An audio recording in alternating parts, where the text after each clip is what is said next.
Everyone, welcome back. In this video, we will be working on 2017 Gauss Contest Grade 7 Part A. Question 1. The value of 2 plus 4 plus 6 minus 1 plus 3 plus 5 is. So we can simplify this expression to 12 minus 9, which will give us 3. Question 2. Based on the graph shown, which sport is played by the most students? So we can see that on the y-axis, it says number of students, which means the height of each column denotes the number of students playing that particular sport. And we can see that for soccer, it has the tallest column, which means that soccer, this sport, has the most number of students playing it. So option C would be correct. Question 3. Michael has $280 in $20 bills. How many $20 bills does he have? So we can do a simple division. 280 divided by 20, which is equal to 14. Question 4. When two integers between 1 and 10 are multiplied, the result is 14. What is the sum of these two integers? So if we have two integers in between 1 and 10 multiplied to get 14, the two numbers should be 2 and 7. And if we add those two numbers up, we would have 9 as the result. Question 5.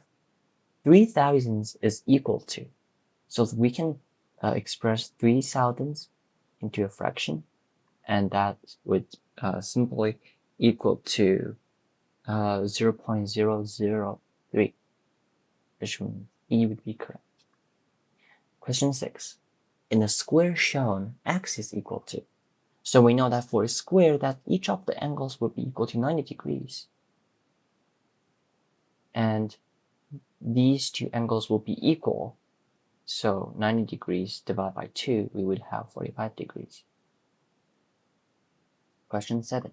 Which integer is closest in value to 35/4? So for this question, we can find the two closest integers to this fraction 35/4, which are 32/4 and 36/4, which in this case, this would be equal to 8 and this would be equal to 9. And we can see, since the distance between 35 and 36 is 1, and 32 and 35 is 3, which means that 35/4 is closer to 36/4, which means this fraction is closer to 9. Question 8.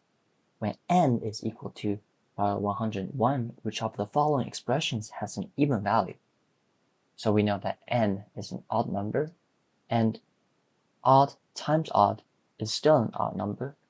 Odd number plus an even number is still an odd number. Odd number minus an even number is still an odd number. Even times odd would give us even, and even minus even would give us even. Odd times odd would give us odd, and odd plus even would give us odd, which means D would be correct. So for question 8, we just need to remember that if we have odd plus odd, we would have even. If we have odd plus even, or vice versa, we would have odd. Even times even will give us even, and odd times odd will give us odd.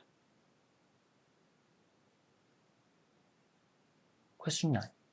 Sum of 3 consecutive integers is 153. The largest of these 3 integers is. So we can set the 3 consecutive integers to be x, x plus 1, and x plus 2. So if we add those 3 numbers up, we would have x plus 1 plus x plus 2, which is equal to 153. So if we simplify that by combining like terms, we would have 3x plus 3 is equal to 153, and x would be equal to 50. Therefore, the largest integers among the 3, which would be x plus 2, will be equal to 50 plus 2, which is 52. Question 10. In the diagram, triangle PQR is equilateral and is made up of 4 smaller equilateral triangles. If each of the smaller triangles has a perimeter of 9 cm, what is the perimeter of the bigger triangle PQR? So we know that all these side lengths are equal, and each of these side lengths will be equal to 9 divided by 3 is 3 cm. And we can see that PQ is equal to 2 times the smaller side length. And we would have QR equal to PR equal to PQ is equal to 6, which means that the perimeter of triangle PQR would be 3 times 6 equal to 18 cm.